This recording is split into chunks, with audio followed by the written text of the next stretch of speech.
Good afternoon, everyone. Today, we are going to discuss tutorial questions for Chapter 7, Managing Human Resources.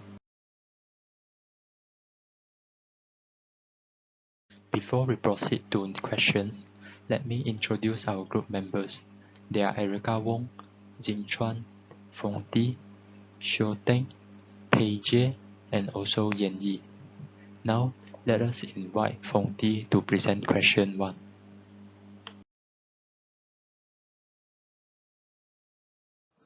Hi, I'm Gan Fong Ti, who are going to present question 1.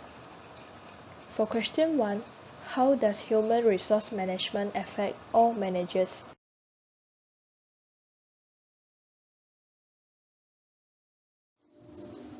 Before answering question 1, we should know what is meant by human resource management. The human resource management function involves recruiting and hiring staff members, training them, conducting appraisals of their performance, motivating them, and keeping competent employees. Human resource also often assumes responsibility for workplace safety and internal communication. Human resource management can affect all managers in the organization, whether it is the manager in a large business or the sole manager in a small business. Human resource management plays a strategic role in managing people and the workplace culture and environment. In terms of its importance to managers, an effective human resource team within a company will ensure that each department employs suitably qualified and trained staff members. Human resource also provides structures and procedures that are put into place when the staff members need to be disciplined or have their contract of employment terminated. The decisions made by human resource managers will affect all other managers in the business. For example, finance manager. The human resource manager's decisions to hire employee will affect the finance manager, as he or she will need to allocate funds for recruitment, selection, orientation, training, as well as retaining employees. The human resource manager will also need to select employees who will perform operational goals effectively and efficiently, hence affecting the operations manager. All the decisions made by the managers in the business will essentially affect all other managers. As human resource management is important for its source of competitive advantage, hiring the correct employees will benefit all other functions of a business, contribute greatly to the overall company directions, and also the accomplishments of its goals and objectives.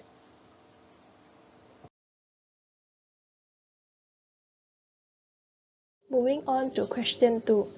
Discuss the external environmental factors that most directly affect the human resource management process.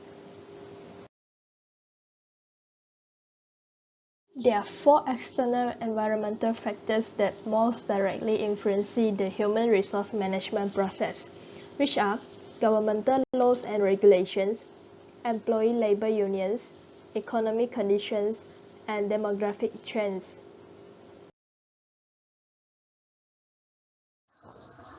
The primary environmental force that affects an organization is governmental laws and regulations. Human resource management practices are governed by laws, which vary from country to country. The stricter the laws, the more cautious the managers when hiring. Laws and regulations influence every process of the human resource department. For example, hiring, training, compensations, termination, and much more. Without adhering to laws and regulations, a company can be fined extensively, which, if it was bad enough, could cause the company to shut down. Moving on to the second point, employee labor union can affect a company's human resource management activities. Labor union is an organization that represents workers and help workers unite to negotiate with employers over wages, hours, benefits, and other working conditions. Good labor management relations. The formal interactions between unions and organization management are important. Third, economic conditions impact human resource management process. Unemployment and underemployment are high in most developed countries during recessions. Economy news, whether good or bad, has effect on employment, attitudes towards work, careers, and retirement. One of the effective ways to prepare against economic conditions is we should not only know what is happening in the world around us, but we should also create a plan for when there is an economic downturn. Lastly, demographic trends play an important role in the human resource management. As an older generation retires and a new generation enters the workforce, human resources departments must look for ways to attract this new set of candidates. They must hire in a different way and offer different types of compensation packages in order to attract these younger generations. On the other hand, age management is a set of actions and solutions addressed directly to elder workers.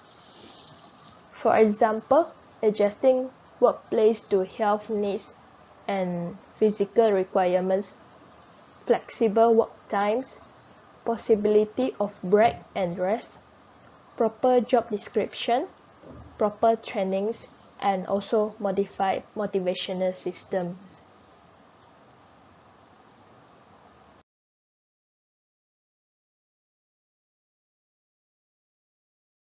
Hi everyone, I'm Pei Ji. So I'm going to present question 3. Some critics claim that corporate HR departments have outlived their usefulness and are not there to help employees but to shield the organization from legal problems. What do you think? What benefits are there to having a formal HRM process? What are the drawbacks?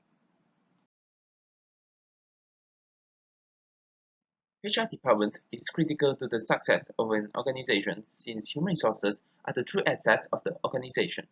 When HR department is involved with strategic decisions of recruiting, staffing, planning, and retaining candidates and employees, then it is an integral part of the organization. Apart from shielding the organization from legal problems, in my opinion, actually the HR department still plays an important role in helping the employees. Okay, so what do HRM process includes? HRM process includes strategic human resource planning, recruitment and downsizing, selection, orientation, training and development, performance management, compensation and benefits, and also safety and health.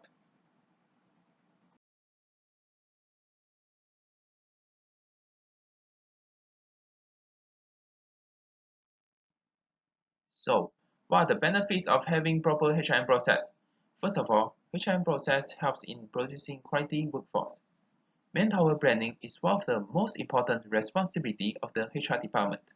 HR managers devise hiring strategies for bringing in the right kind of people in the organization. They prepare their job descriptions, which is best suited for the role in the company. After hiring, they also plan for the employees' induction with a well laid out training and development plans for them. By this way, the good quality of workforce is guaranteed. Next, HRM process also takes care of the performance management system. HRM process keeps people feel motivated for their work. First comes the task of defining an individual's role. Thereby, an effective feedback mechanism from time to time helps the employees to improve their skills. This helps in alignment of the organizational objectives with their own personal goals. An effective PMS helps in recognition and rewarding people's performance. Moreover, HRM process helps in building culture and values in the organization. Performance of an individual is dependent on the work atmosphere or culture that prevails in an organization. Creating a good conductive working environment is expected from the HR department. A safe and clean work culture helps in bringing the best of an employee and creates a higher job satisfaction. HRM process helps in conflict management too. There can be many occasions where there is a disagreement between the employee and the employer. You cannot avoid conflicts from happening, but you can surely try and manage them. Here comes the role of the Human Resource Department in acting as a counselor and a mediator to sort the issues in an effective manner. The HR takes timely action so that things does not go out of hands. Last but not least, HRM process develops good relations. Establishing cordial relations lies with the HR to a great extent. They are responsible for holding meetings, seminars, and all official gatherings on behalf of the management. Apart from core HR role, if required, the department also lends a helping hand in drafting business and marketing plans for the company. I can say that the main benefit of using the formal HRM process in HR department is it can improve the number of people in the organization that would help to achieve its goals and objectives. This process helps to use legal compliance related to the payroll, employee growth, recruitment, and administration, so the appropriate decisions can be made by the HR manager.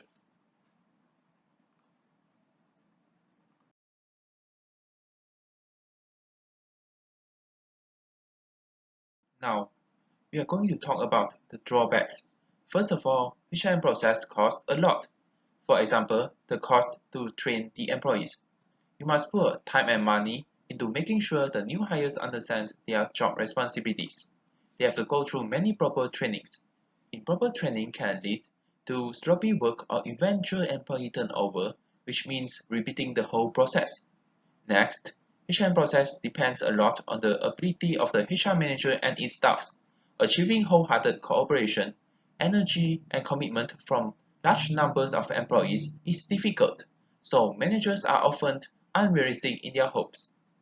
They may also have some critical problems in the corporate management of personnel remain largely unresolved, such as the place of human resources management in corporate decision making, the role of personnel staff, and a lack of sufficient human resources management know-how at top management levels.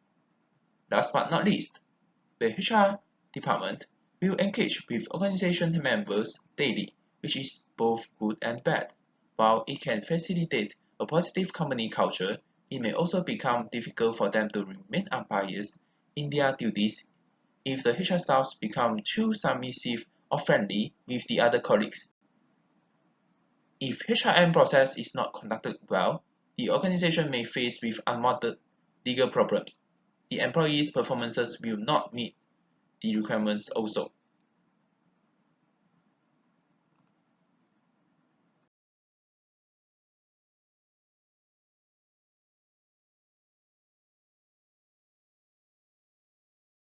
Hi guys, my name is Jing Chuan and I'm going to present question 4. Question 4 is quite a controversial issue where we have to state our opinion on how we think about a prospective employer to delve into an applicant's life by means of interviews, tests, and background investigations. And what if those investigations involve looking at your Facebook page or personal blogs? Now, I shall share my thoughts with you all.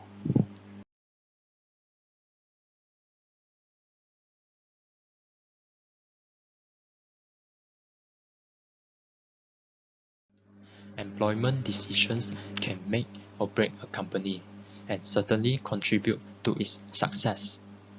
Therefore, an employer must be extra careful with who they are hiring to ensure the growth of their company. In my opinion, I think it is ethical and necessary for an employer to know more about his or her potential employees through interviews, tests, and background investigations. It is important because a person's personal life can usually reflect one's characteristics and personality. By knowing more about their background, for example education background, hobby, favorite activities, an employer can determine whether a candidate is suitable for the job or not.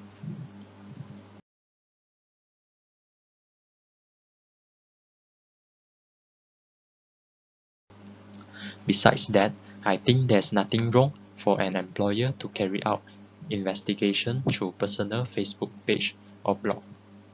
This is because the content of these social media platforms are meant to be shared publicly to everyone. So whoever that have access to your page or blog have the freedom to see it, including the employers. It should be up to the users to determine to what extent they want to share about their own personal life and how is it going to affect people's perception on them. So that's all for question 4. I will now pass the floor to the next presenter.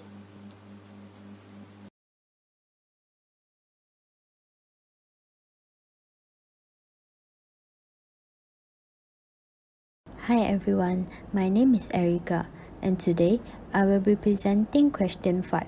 So, the question is, discuss the advantages and drawbacks of the various recruiting sources. First of all, I would like to explain the definition of recruiting. So, recruiting refers to the overall process of locating, identifying, and attracting capable applicants. If vacancies exist, managers can use the information gathered through job analysis to guide them in recruitment.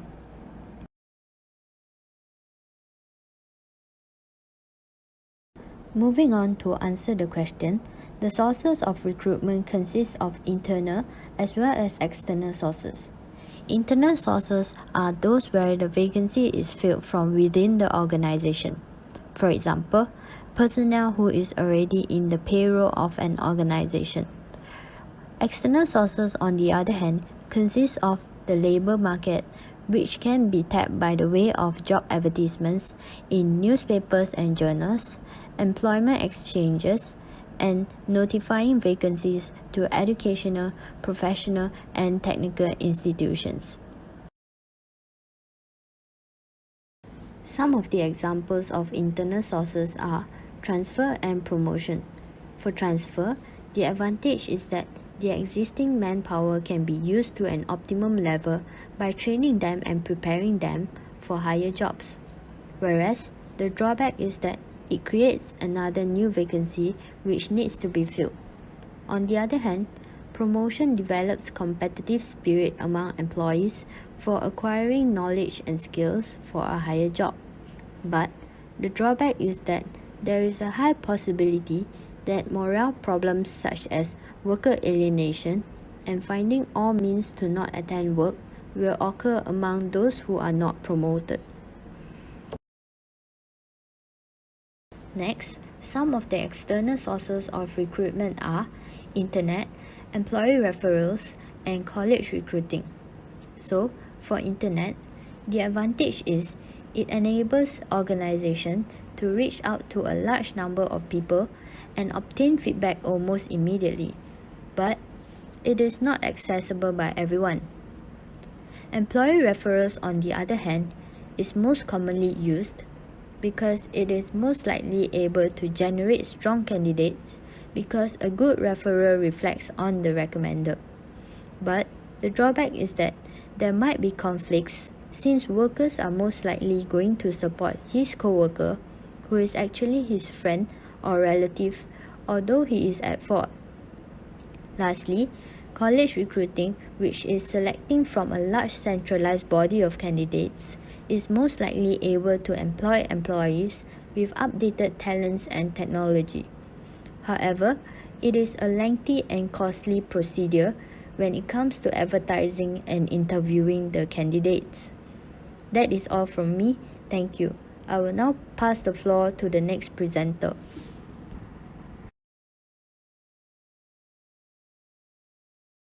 Hello everyone, my name is Soyen Yi. Today, I will discuss about question 7.6.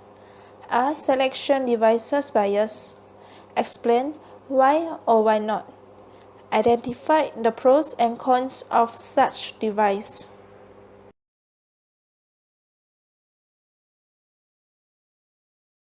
We know that the best known devices include written tests, performance simulation tests, and interviews, so that any selection device it used to differentiate applicants must related to job performance. In other words, selection device must match the job in question.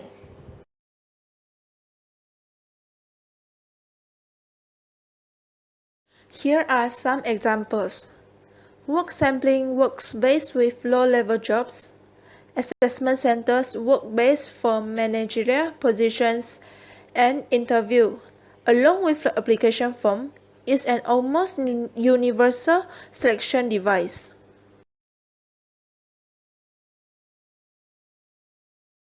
Now, I will explain about pros and cons of written tests.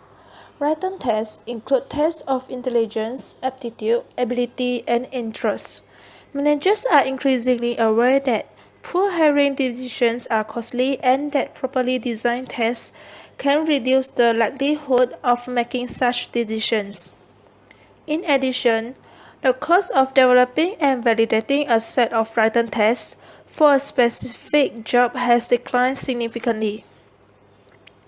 Tests of intellectual ability, spatial and mechanical ability, perceptual accuracy, and motor ability are moderately valid predictors for many semi-skilled and unskilled operative jobs in an industrial organization. While for cons, an enduring criticism of written tests is that intelligence and other test characteristics can be somewhat removed from the actual performance of the job itself. For example, a high score on an intelligence test is not necessarily a good indicator that the applicant will perform as well as a computer programmer.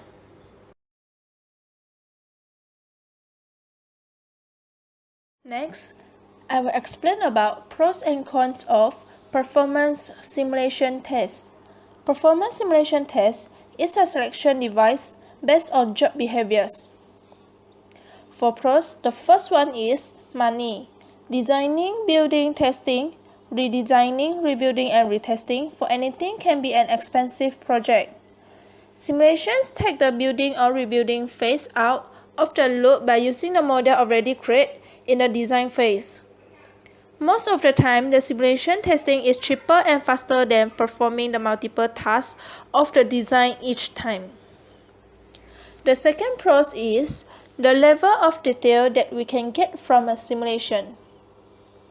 A simulation can give you results that are not experimentally measurable with our current level of technology. Results such as surface interactions on an atomic level, flow at the exit of a microelectric transistor, or molecular flow inside of a star are not measurable by any current device. A simulation can give these results when problems such as it is too small to measure, the probe is too big, and is skewing the results, and any instrument would turn to a guess at those temperatures comes into the conversations. Next, I will explain about the cons of performance simulation tests. The first cons is simulation errors. Any incorrect keystroke has the potential to alter the results of the simulation and give you the wrong results. Also, usually, we are programming using theories of the way things work, not laws, and theories are not often 100% correct. For the simulation to be accepted in the general community, we have to take experimental results and simulate them. If the two data sets compare, then any simulation we do of our design will have some credibility. For the second cons is fact that it is a simulation. Many people do not consider what they do engineering unless they can see, hear, feel, and test a project. The virtual world is difficult to get used to the first time we use it for design.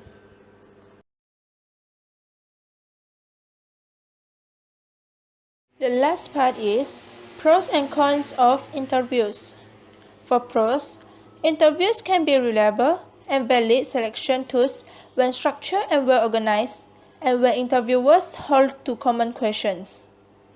While for the cons, the typical interview often provides little in the way of valuable information. All kinds of potential bias can creep into interviews, such as prior knowledge about the applicant influencing the interviewer's evaluation. For example, interviewer tends to hold a stereotype of what represents a good applicant, and interview tends to favor applicants who share the attitudes and order in which applicants are interviewed influence evaluations.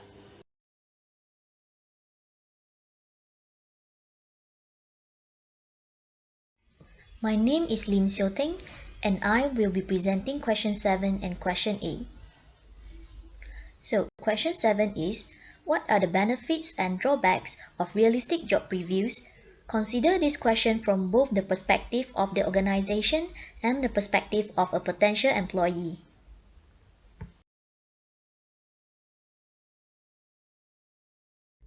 First, let's look at what does realistic job previews actually mean. A realistic job preview is actually a recruiting tool used to communicate both the good and bad aspects of a job. This measure, much like the job fit measure, is to provide candidates a richer description of the agency and the job. For example, work environment, duties, and expectations to help them decide if they are a good match. While the realistic job preview can be useful for reducing turnover, it should be used as a candidate self-evaluation tool rather than a traditional selection device. We will analyze the benefits and drawbacks of realistic job previews from the perspective of the organization and the perspective of a potential employee. Realistic job previews are beneficial to both the employee and employer. Research indicates that applicants who have been given a realistic job preview holds lower and more realistic job expectations for the jobs they will be performing and are better able to cope with the frustrating elements of the job than applicants who have been given only inflated information. For manager, realistic job previews offer a major insight into the human resources management process. That is, it's just important to retain good people as it is to hire them in the first place. Also, it may reduce turnover in the future when both parties can make an informed decision on a match. The drawbacks of realistic job preview are that applicants are told the less attractive aspects of the job. For example, the applicant may be told that there are limited opportunities to talk to co-workers during work hours. They could be told that the chances of being promoted are slim, or that work hours fluctuate so erratically that employees may be required to work during what are usually off hours. Next, question 8. List the factors that influence employees' compensation and benefits.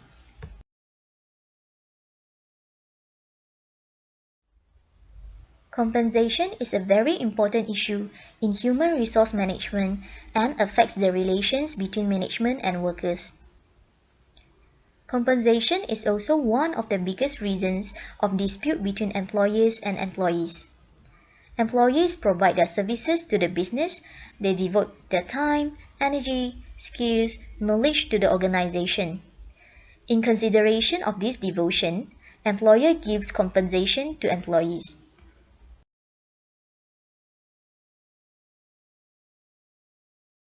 Compensation awarded to the employee is mainly dependent on the volume of effort exerted, the nature of job, and his skill.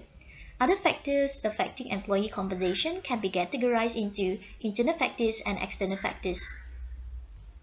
Some of the internal factors affecting employee compensation are: first, labor market conditions.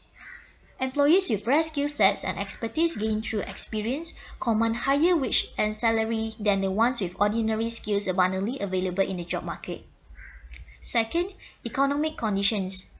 Organizations having state-of-the-art technology in place, excellent productivity records, higher operational efficiency, a pool of skilled manpower can be better paymasters.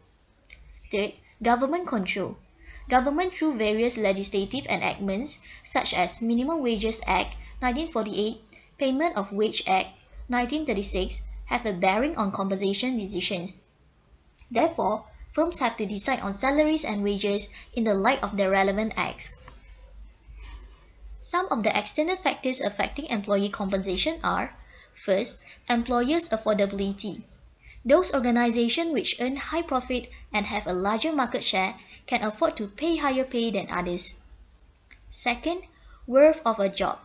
The wages and salaries tend to be higher for jobs involving exercising of brand power, creativity-oriented jobs, and technical jobs. Third, employees' worth. In some organizations, time rates are granted to all employees irrespective of performance. In such cases, employees are rewarded for their mere physical presence on the job rather than for their performance. That's all from us. I hope every one of you enjoy our presentation. Thank you.